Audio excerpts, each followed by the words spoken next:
Hello guys, welcome back. In this video I will show you how to delete the alarm entirely. First step is open a clock app on your mobile device. Then tap the alarm tab at the bottom of the screen. Find the alarm and tap it if needed to expand it. So you can see the details. Tap delete.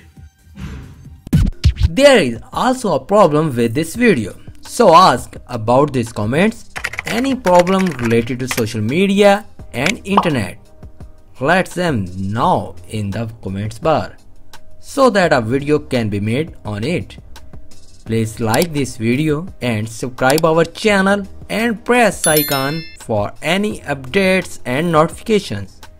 Thanks for watching.